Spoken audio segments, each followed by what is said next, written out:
dangerous missions this country's ever engaged in. Share with our audience how important the role of an interpreter is in a Navy SEAL platoon. It's very important, especially if he earned the trust. And for me, I cannot consider myself only interpreter because I carry weapon. Of course. The weapon I like, I know you are. the weapon I want. And also sometimes I pull for security. Sometimes I watch. Sometimes I question the jackpot, the bad guys. Sometimes I give culture advice, political advice to my team. So I did everything I can. So I cannot put it in one title, interpreter. Right. But I think it's part of the team, whatever the team wants me to do, to do the right things for my country, save innocent people, and save my team. Because the team consider my family. Johnny, take us back to how you got that job. Oh, yeah. How did you become codenamed Johnny Walker? Because a lot of, we're talking about your missions, what you're doing, how you're doing it, but how did you get that position? Like what happened that you went and applied for this position? Take us through that. Check. And honestly, Dave, you know me. I never feel I am something different. Fuck it. I'm Johnny Walker. I love this name and that's it. No more, no less. I never feel I am hero. I never feel I did something no one can do it. I did my job, that's it. So back to your question. One time I'm sitting in my uncle's shop, and I'm drinking fucking fake scotch. They made it in the houses. And it's funny things. First shot, you drink it, you go to the buzz level right away because they put a lot of drugs on it. So I drink like a couple shots quick to have like beyond the buzz. So I'm sitting and I'm just thinking with myself, I have 50 cents in my pocket. Take taxi because 7 miles away, or save it to my kids, 500 dinar in that time, or buy smoke. So while I'm struggling, this is in 2003, I just like, fuck it, I'm just going to walk, and whatever decision is going to come, I'll make it. Walk in, it's like, you know what? It's nice, weather, amazing. I'm going to keep the money to the kids. Between kids and smoke, kind of selfish inside me.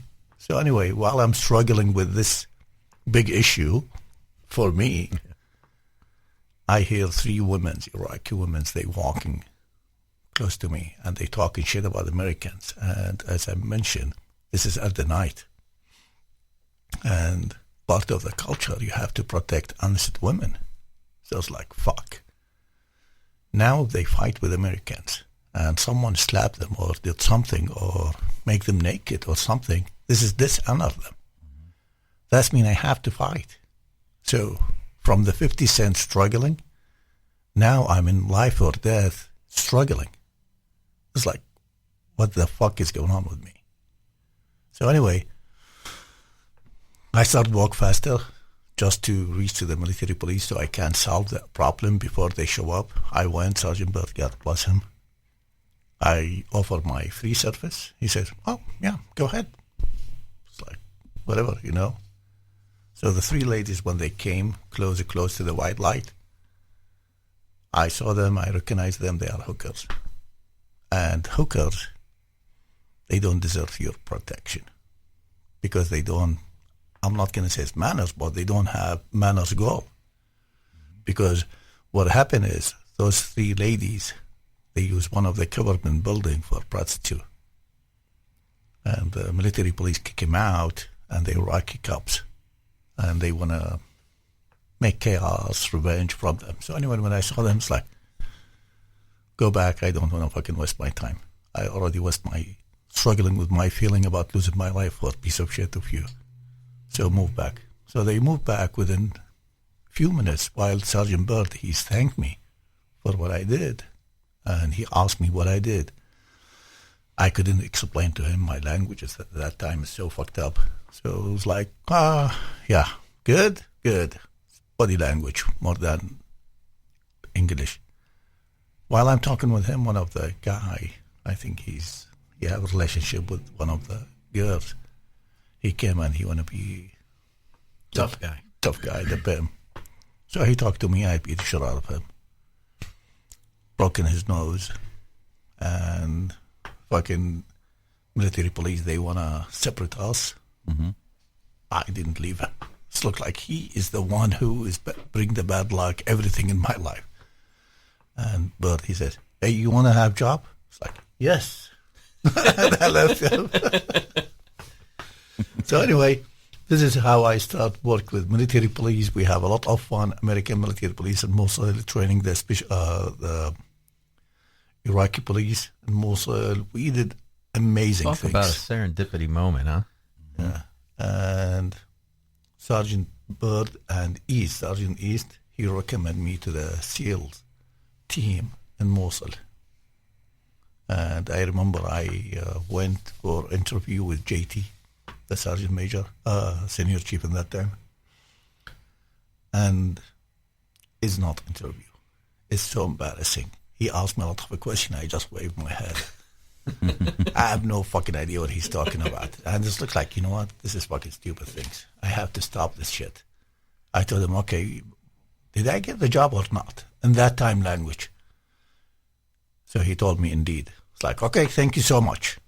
I have no idea what's going on. Went back to the military police and all of them, they waiting, stand by. Johnny Walker, did you get the job? I told him, indeed. And they just look at to the response. All of them, fuck yeah, awesome. It's like, okay, I get the job, awesome. But I have no idea the SEALs, who was the So SEALs. you didn't know what indeed meant at the time? No. So did you have to go through, what was your training like in order to work with the SEALs? Did you have to learn? I have no training. They didn't give you any training on weapons? At the beginning, Mm-hmm. no. Okay. Yeah, because they don't trust me. How they can give me a weapon? Mm-hmm. So, and I did not planning to win the trust because I am who I am. Mm-hmm. And I'm trying to do the right things. As I told you at the beginning, I work for American Dream and Uncle Sam Money. Mm-hmm. But when I started work with the SEALs, and I saw the bad guys, how much C4, how much RPG, how much demolition, how much destroyed tools they bring to my cities, like, fuck. Mm-hmm. I need to educate myself. I need to challenge myself to learn better so I can make every mission succeed and capture a lot of bad guys. And honestly, I feel kind of guilty.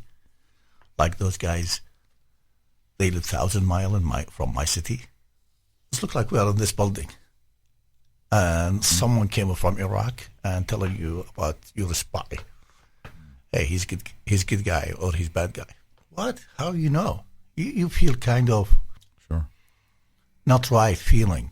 Someone's a stranger telling you who is bad guy, who's good guy in your city. So I feel kind of shame on it. And this is one of the motivation give me the goal I have to reach by being the best. We went good. How did you get the name? Drink, Who gave it to you? the team. The Yeah. team did. Yeah, they found me with a bottle of Johnny Walker. Sleeping like baby. Yeah. Yeah. Okay. By the way, for our listeners, my name is Charles Parisi, the CEO of Cloudcast Media, here with David Varkartapone, the host of Bravo Zulu, and we are in studio here today with codename Johnny Walker, listening to his journey, his stories to what became a story of an American hero. So, Johnny, getting back to, you mentioned doing what's right for your country, but you had some challenges from your countrymen, and your family had some danger. So let's talk about that a little bit. It's not trip to Disneyland. Mm-hmm. I know that. It's not fucking Las Vegas trip. Yeah. And as you guys know, this is history. Freedom, the only things taken as a price is a blood and life. And I accept it. I accept it because I feel my kids, they deserve better life. And if you look at it, I know where you're going with the question. if you look at it, it's not war between United States and Iraqi people. No. Or Christian and Muslim. No. It's between savage, they want to take us to darkness, or good people. Name those good people. SEALs. Name them special forces, military police, army, whatever, emergency response unit. Yeah, but those good people against bad people.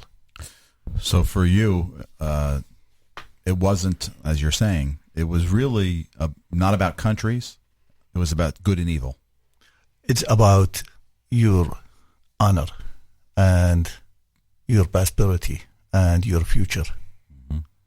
After what we saw, what they did in Iraq, especially in my city, Mosul, and all the evidence and how they finance everything, I realized one point: those people, they will never build anything. They will destroy anything. The result, look at the Mosul now. They control Mosul for almost 2-3 years. I talked with one of my cousins a few weeks ago. He lived in Mosul, and he's suffering when ISIS run the city. He said, we start to drink the tea with back of cigarette in front of me on the table. Because no one allowed to do that. No one can smoke cigarette. No one can do anything. No one can have the right to dream for a better tomorrow. So for all these things, I say this is not war between United States and...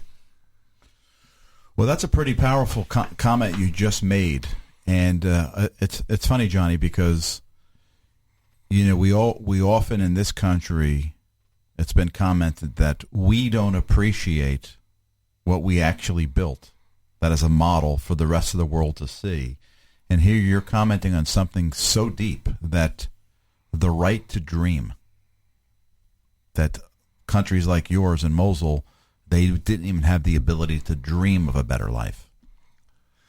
So it's long story about the United States. It's from my humbling understanding. American people, they have enough education. They reach to enough education, and they realize, okay, religious is good, but I will do my religious is Sunday and Saturday. But politics is different matter. It's different business. In Iraq, the problem is, stop your phone, David. I wish we are live. So, back in my country, and until now, look at the Iraqi government. They're loyal to Iran and how they want to guide the Iraqi honest people by religious, which is all of it is bullshit. Mm-hmm. When you told them, hey, I just want to have a pride tomorrow. I just want to have food to be sure I have food tomorrow. Oh, but maybe you can fucking die for your God and for your prophet, and you go to heaven. It's like, I'm done with the heaven. I've been fighting since I am a kid. You know what I mean? And that's why everything right now is changed. When I came to the United States, trust me, I saw a lot of incredible, amazing things. Like one of them, David. When I my work outside of San Diego, I never worried about my family. David is my brother. And David, he cared more than, I don't know, who's. If you look at it, this kind of close relationship with Dave, with a lot of people, give me the example of the American life, make me feel so lucky to live my life here. Mm. Funny things. I asked my wife, I told her, hey, what do you think about living in the United States? We make choice, or what do you think? She says, not only good choice, but I'm thinking if there is life after death and I have the choice to pick country, I will pick United States. I don't want to live in Middle East. That's pretty powerful stuff. Yeah. How challenging was it for your wife when you were working with the teams? I know she had to constantly move the family. Yeah, as you know. Yeah. She moved